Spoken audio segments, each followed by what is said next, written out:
மேடையில் ஆடிக்கொண்டிருந்த வேளையில் நபரொருவர் உயிரிழந்த சம்பவம் ஒன்று இடம்பெற்றிருக்கிறது.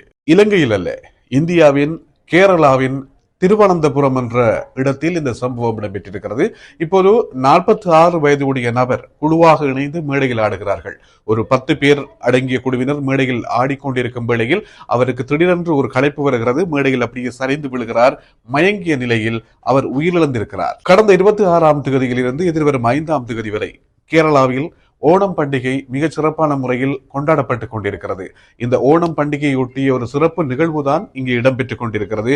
அந்த நிகழ்வில் ஒரு கலை நிகழ்ச்சி, அரசு ஊழியர்களுக்கான கலை நிகழ்ச்சி இடம்பெற்றிருக்கிறது.